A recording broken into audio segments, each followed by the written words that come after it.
Welcome to Behind the Tools. Here's Tradify CEO and your host, Michael Steckler.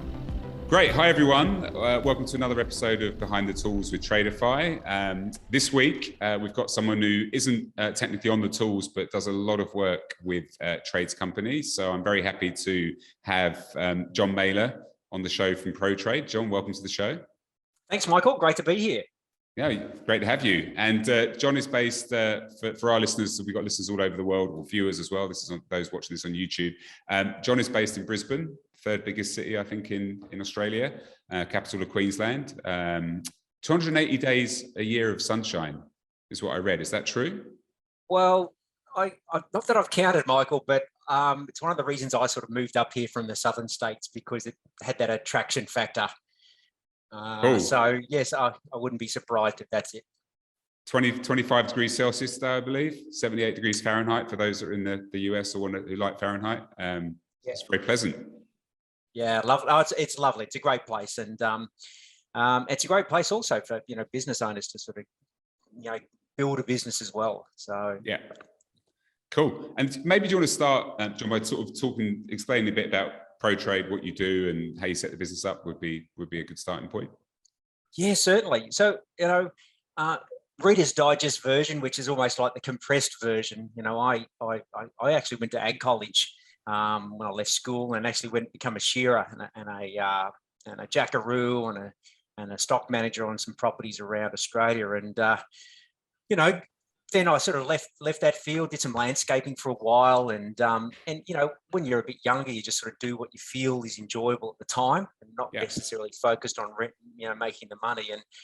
And over time, I wound my way into the fitness industry, and we got asked over time. I set up a personal training business that we employed about 20 trainers in Brisbane, and then I got asked to implement the business systems that I'd created into health clubs all around Australia and New Zealand. And about 150, and myself and a business partner took that on.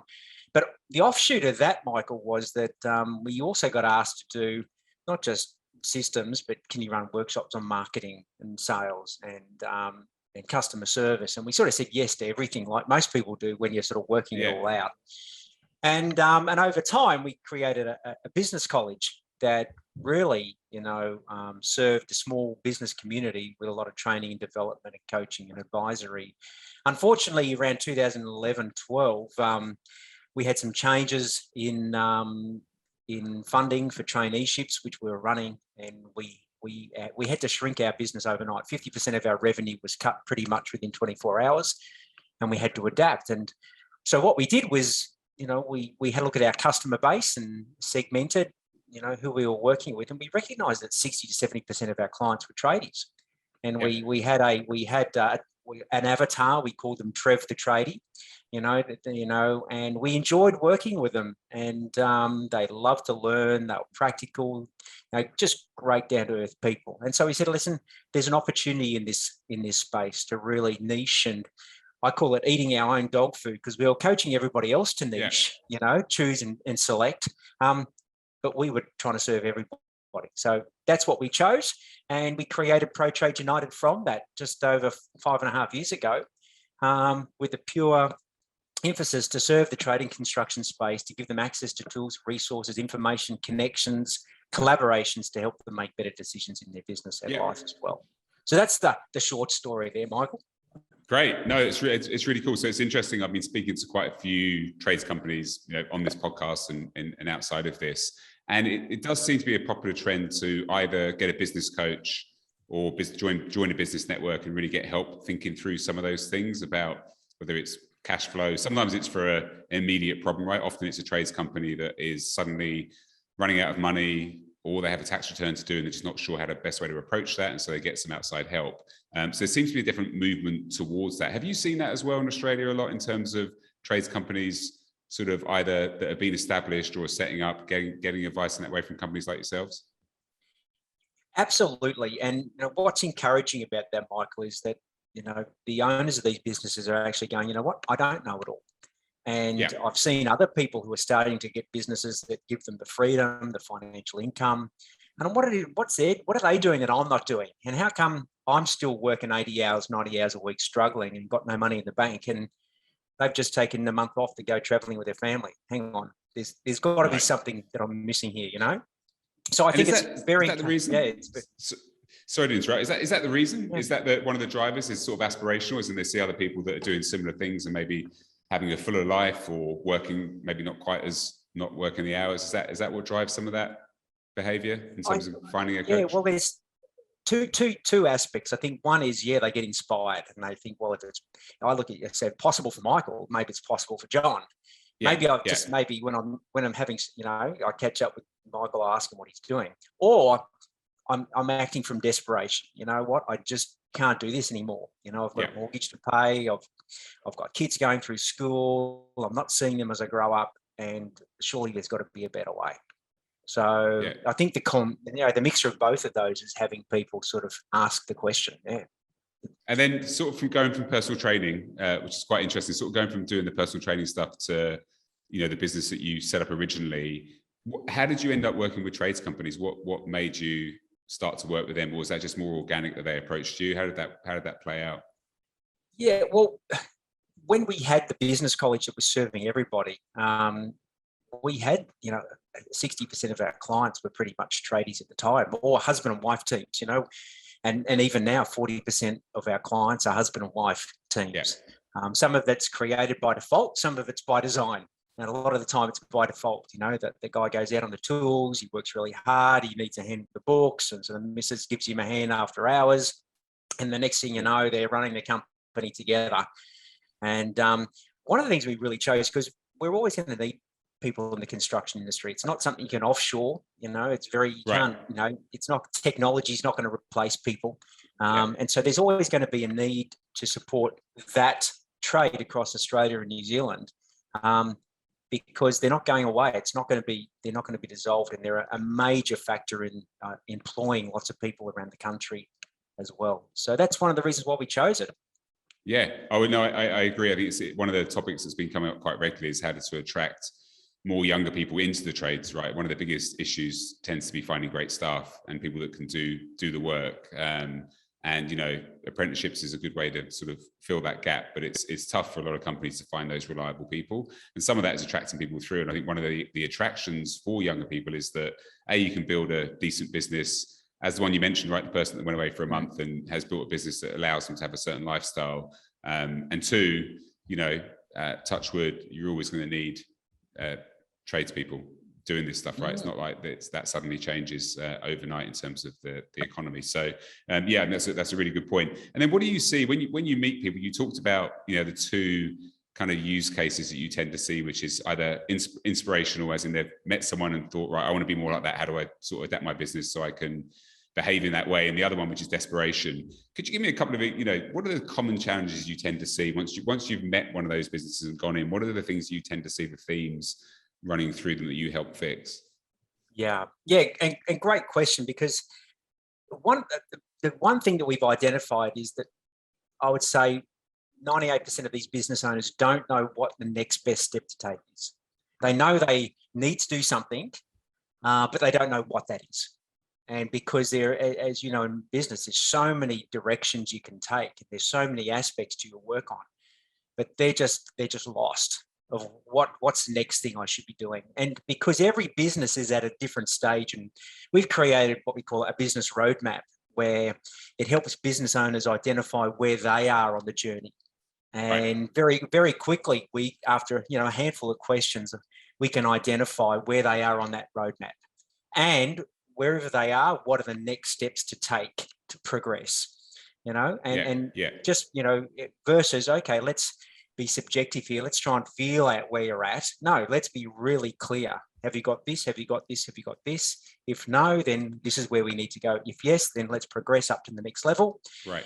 And, you know, that's based around 4 areas. You know, the biggest challenges that you asked were, you know, mainly understanding financials.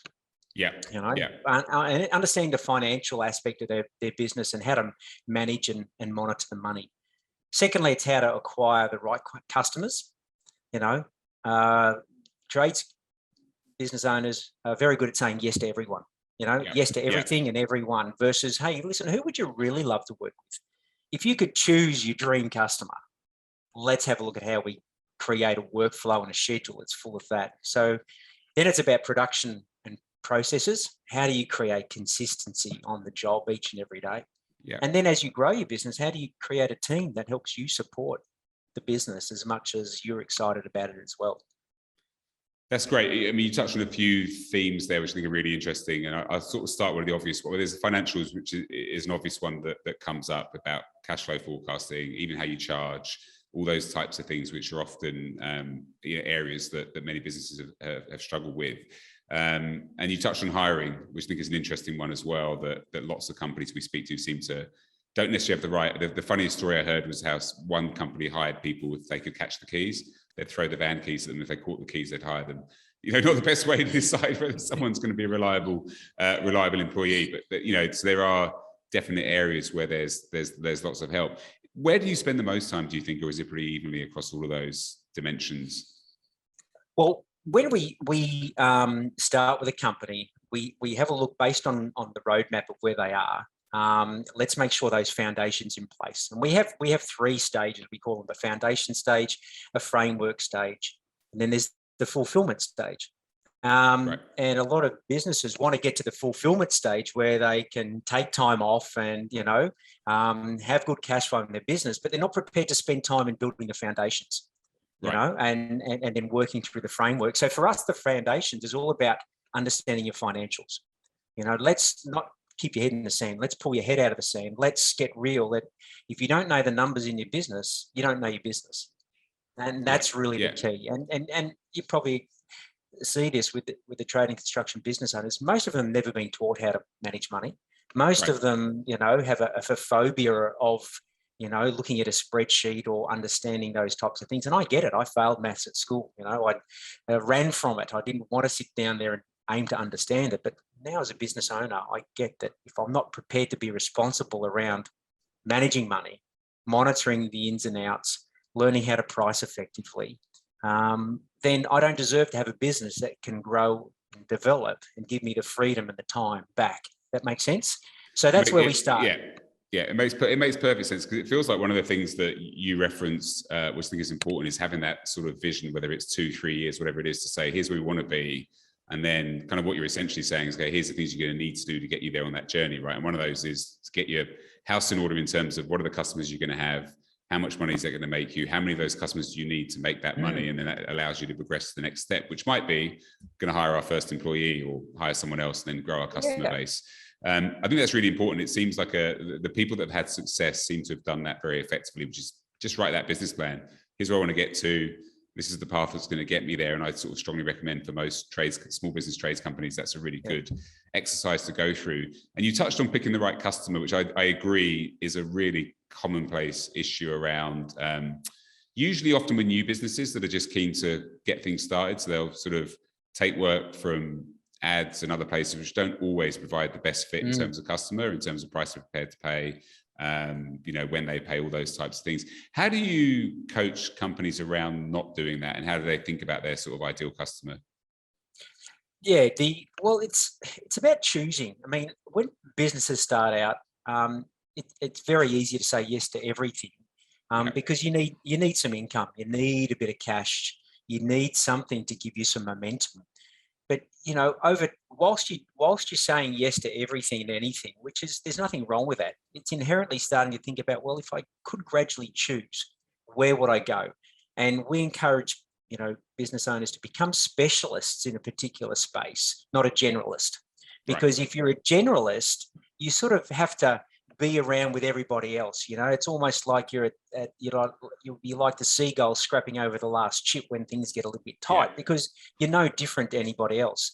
So if you can say, well, I'm going to specialize in this particular field. So for example, it could be, an electrical company, and the electrical company says, well, I do a bit of construction, and I do a bit of service and maintenance, and I do a bit of residential and a bit of commercial and the odd bit of, and I said, okay, well, let's play the game if you could choose.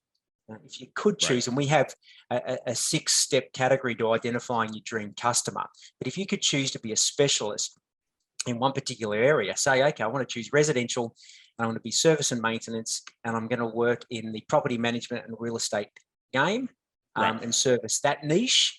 And you know what? I'm going to be the best that I possibly can and be known as the specialist in that field. you can then get to charge a little bit more. General practitioners can't charge anywhere near the amount that a specialist can charge.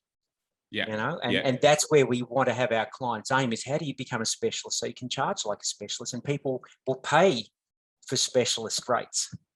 Yeah, I had examples of that in the UK with electricians. Then decided early on was they're going to specialize in EV and basically fixing Tesla charge points, right? And there weren't that many that were doing it at that time. And you build that reputation around being the company that's there. Obviously, you do other work as well, but I think it's a really good way to think about it. And I guess it depends on your level of competition in your chosen area. If you're I've had another example of an electrician who said, well, I'm the only electrician in this region, so I don't need to advertise. I'm going to get all the work. But I think it differs. If you're in a bigger city, that's probably not going to be the case. So that specialism is important for sure. And then what's the most, when you lift the lid up or go under the hood with these businesses, what's the sort of usual horror stories that you see that you usually help fix straight out the door?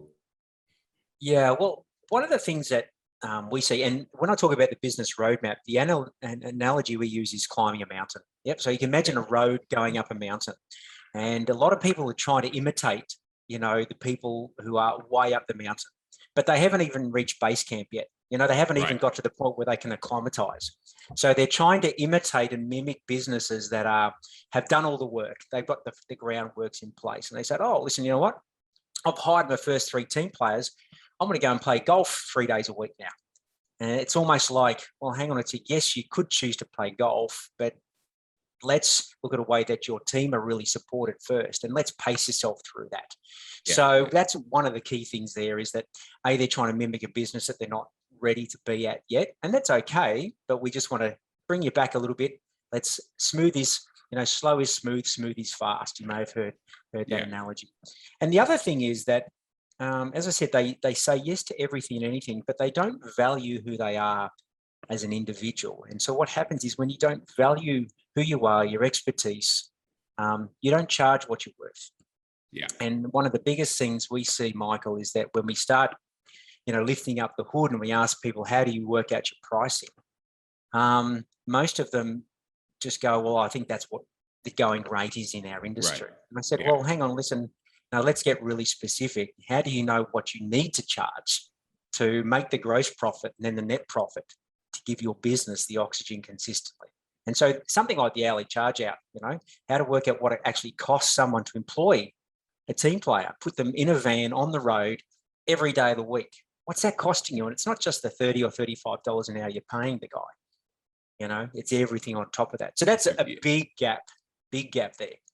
We've seen that. I think one of the biggest gaps I've often seen is even taking the charge out rate and then not actually. Some people say, okay, I'm going to times it by 365, and actually, how many days are people really going to work? How many holidays are there? And you factor all those things in, you get to a very, very different number, and that's often. And then there's material costs and other things that come into play. And I think that whole cash forecasting definitely seems to be an issue. And how big one of the other things I'm interested in is, I think. Lots of trades companies, they're fantastic. Most are fantastic at what they do. They're very good on the tools.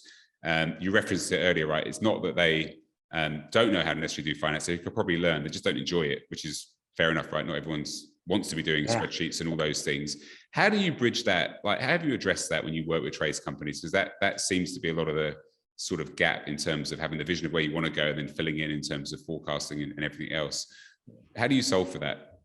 Well, the analogy we use is that learning about money and finances in your business is like learning a language. Yeah. You can't expect to go from speaking fluent English to fluent French just like that. It's about, let's learn the basics of the fundamentals of the language first, and then let's apply it often. So that could be, okay, how do I say please and thank you? How do I count to 10? How do I sort of learn the basics of the language? And let's just apply that often. And then when you've got that happening, let's go to the next level. And so it's helping people understand that everybody learns a language at a different rate. I mean, you and I have been in business a while now, and I still don't know the language to the extent I'd like it to, but it's a lot better than it was when I first started. And so if you can help people understand, it's not an overnight process. It's not something that you can't just plug a microchip into your neck and bang, all of a sudden you can read a spreadsheet, create a cash flow, and know that you're charging effectively. So for us, it's, again, taking our clients on a journey, and when you're starting to climb Mount Everest, let's just take it easy for the first little while. Yeah. It's about helping people manage their own expectations, I think, Michael. We don't have any expectations of them, but a lot of our clients, when they first start, think that they should be higher at the mountain than where they actually are. But that's okay. Let's just pace ourselves, work through it, and we provide all the support that people require to help them grasp that language of their financials. And once they can, they actually start to enjoy it.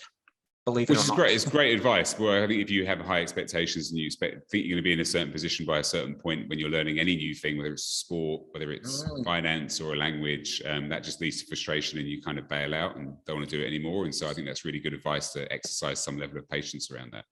And the key point there is, when you go through that stage of, we call it unconscious incompetent, where you just don't know what you don't know. And then you go to this conscious incompetence, which is like, oh my goodness, there is so much I've got no idea about.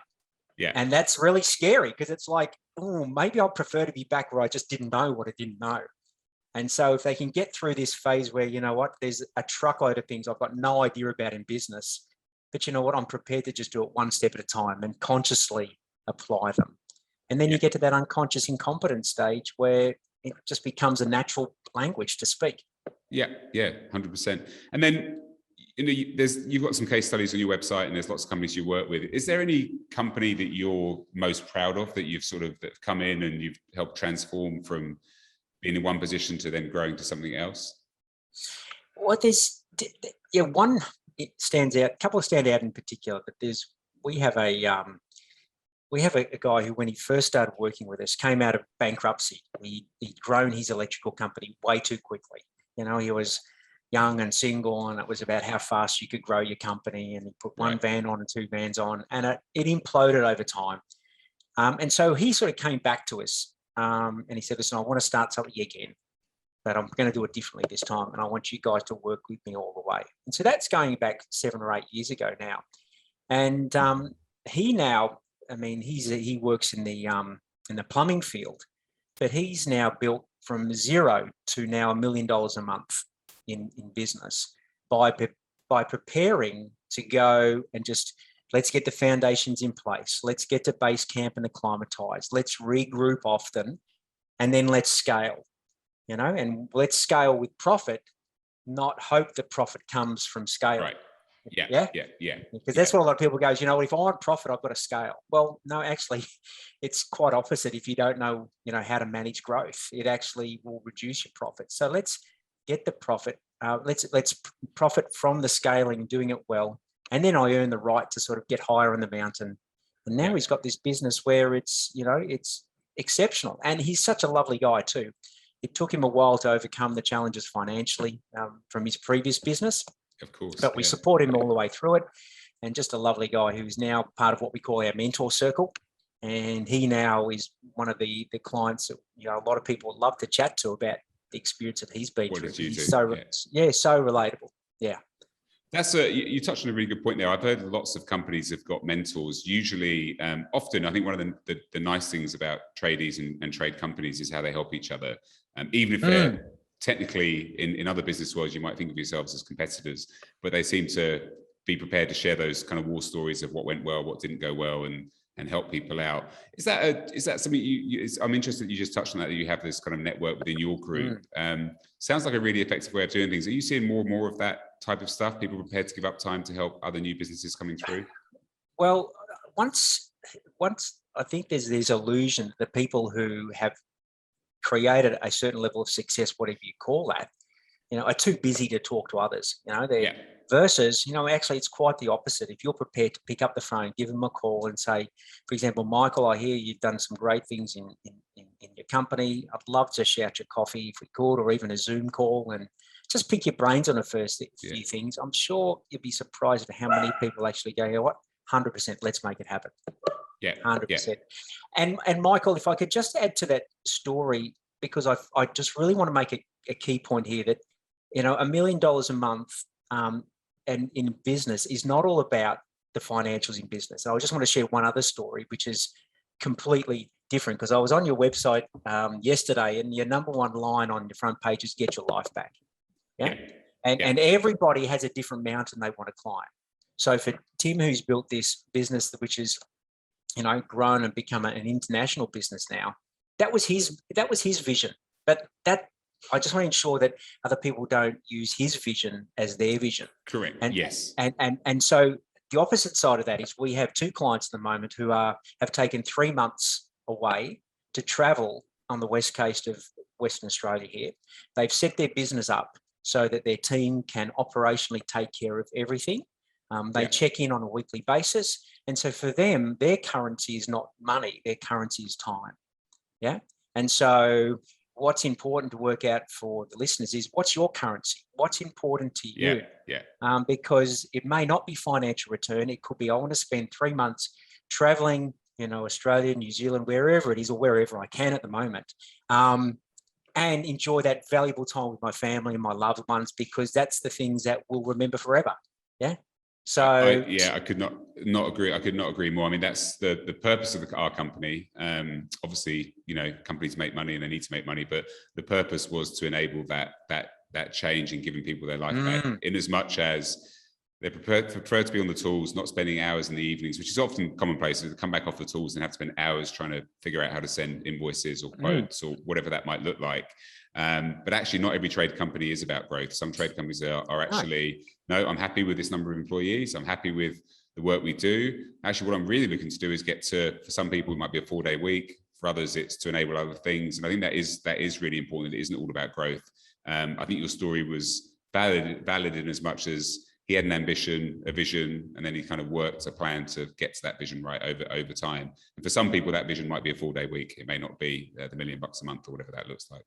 Yeah, and if you were to ask me what is one key thing, John, that it's important for every business to have in place, and that's, I call it their vision, their direction. What is it that you're out to accomplish?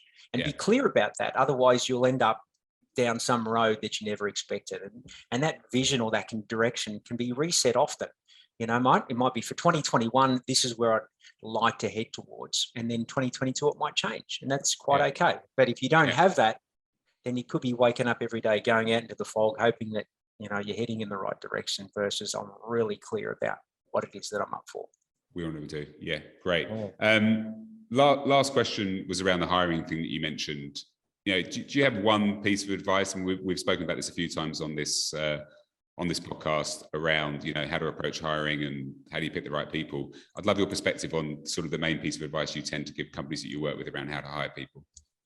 Well, I loved your story before, Michael, when you shared one company, say, used to throw the keys at someone, and if they could catch it effectively, well, they got the job.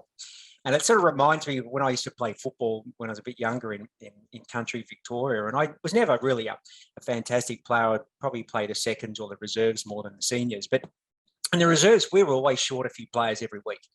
And so what would happen is there'd be a few people from the club who'd walk around the boundary line with a few jumpers in their arms, and they'd look at someone like, "Hey, Michael, this jumper looks like it fits you. Can you chuck it on? Listen, we don't want you to do much. Can you just sit in the forward line or wave your hands around?" And just fill a spot. And that's how a lot of businesses have approached hiring. It's almost like, have you got a pulse? Can you be on site tomorrow at 7? Great, you've got the job. And listen, there's nothing wrong with that, but there's plenty of collateral damage that comes with that approach. So be proactive. And the thing we talk about your vision, start thinking about now who you'd like on your team in 6 to 12 months' time. Not in 6 days' time. It's about having a look at who's the next best hire for your business, whether it's an apprentice, whether it's a tradesman, whether it's an estimator, whether you need a project manager or a supervisor. And then be patient and have a process to follow. Because if you don't have a process, you can be really reactive around the way you make decisions. So have a professional approach, like a sporting team starts thinking about who they want on their team, and not just weeks ahead, but months ahead and years ahead. Have a process to follow. And we have, a checklist that we give our clients on the steps to take, the order to take to ensure you're going to hire the right person. And the last little one here that keeps coming up is consider attitude as more important than skills. That's skills, base level skills for your trade obviously important. But if you've got someone who with the right attitude, who's not quite as skilled, but says, you know what, Michael, I'd love to work on your team. I don't have all the skills, but you know what, I'm prepared to work early, stay late, if you can teach me what I need to know. That is worth everything. I could not agree with that more. I think that's it was actually Ryan England from a company in the US called Core Matters that shared the story of the keys, and their whole thing was, I think that the overriding feedback I hear is about attitude, because it's hard to train attitude. It's easier to train skills, and that seems to be and cultural fit's important, which I think ties to attitude for sure. Great, well, that's great advice. The last thing, if you ask most business owners what keeps them up most about their employees, really it's lack of skills. It's all about their attitude. You know, they're a cancerous, influence on the rest of the team. You know, it's the way that they're showing up and behaving. And let's see if you can eradicate that up front and make sure you've got a process that identifies bad attitudes or inappropriate attitudes up front, and then the skills will come later. Yeah. Cool. Great. This has been great. Really, really helpful to get a perspective, and, really pleased that you could share some real life stories. I think it's useful to hear those, and it helps people. We always finish with a handful of questions. I know. So I'm interested. I'm interested in your answers, as you're not technically on the tools in the same way. But if you were on the tools, if you were going to pick a trade, what would it be? Landscape gardening. Landscape gardening. Well, you're in the right part of the world for that. Not a huge amount of rain, I would imagine. Yeah, wet seasons, January, February, March. So there's plenty to keep things lush and green, that's for sure. Yeah, cool, great. And then your favorite on-site lunch? It'd be a bacon and egg burger. Bacon and egg burger. From where? Or homemade? No, yeah, the local burger shop. Always the local burger shop is better than the big chains. Yeah, cool. And then do you ever go to tool brand when you do get on the tools, if you're doing it around the house? Oh, listen, I do. Could be back onto a national park here, so I've got a few, power tools. So Stihl is my Stihl brand is my go-to for the power tools. Oh, you're the first one. Cool. Okay. And then, unfortunately, I know things are going up and down more sort of in New South Wales and obviously Victoria with the sort of COVID, but when, as things are starting to open a bit more, is there a sporting event you would like to attend, or a music event?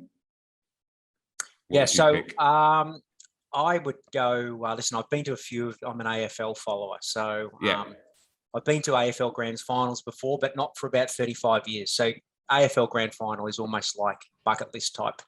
And who would be the team? To attend to. Well, I'm a Brisbane Lions fan. So when the Brisbane Lions are in the grand final, I'd be there. Cool, great, okay. And then last question is: you work with lots of, as you mentioned, lots of trade companies. Anyone that you think we should speak to next that's interesting, that would have an interesting story? Well, I do. I did mention Tim, who the first story I shared. I mean, Tim, he has a company called Lux's Grates, and the plumbers out there and the tilers would know that company because they have a linear grate tile insert that is just world class, and he has got a great story. So if you were going to ask someone else to have a chat with, Tim would be an amazing guest. Yeah. Great, cool, thank you. And then for ProTrade, for those of you that are interested, one thing I have noticed is that you have kind of short videos on YouTube that cover some of these topics. So I think if you're listening or watching and you want to learn sort of high level, some of the tips and tricks around cash flow and some of those areas, or hiring, I know you have some good videos on YouTube. So if you go to YouTube, or actually go to ProTradeUnited.com, .au, and I think you can link to the YouTube channel from there. So there's lots of stuff on there. If you want to track you, any other ways that track you guys down that everyone should hear about? Yeah, listen, that's perfect. We've got dozens and dozens of little short videos, Michael, that in little snippets, little bite-sized pieces that you could watch over smoke or over lunch if you wanted to do so. Our website, we've got literally hundreds of resources that you can have access to there as well. Plus the social channels, that are there as well. If you'd like to sort of stay in touch or connect with us in some way, shape or form, we'd love to support you. Great. Brilliant. John, really appreciate you spending the time. I know you're busy, so this has been really insightful. And I think for trades companies thinking about maybe getting a coach or working with a network or working with a company like yourselves, this probably gives some good insight in terms of the process and how to approach that. So thanks again. That was really good. You're welcome, Michael. Thanks very much, and all the best, everyone. Yeah, so to all our listeners, thanks again for listening. And as always, please rate, review, give us feedback. Until next time, thanks very much. See ya. And that brings us to the end of this episode. Behind the Tools is brought to you by Tradify, job management software for your trade business. If you enjoyed the podcast, let us know by leaving a review, and be sure to tell your mates about it. Email behindthetools@tradifyhq.com if you or someone you know would be keen to join the show as a guest.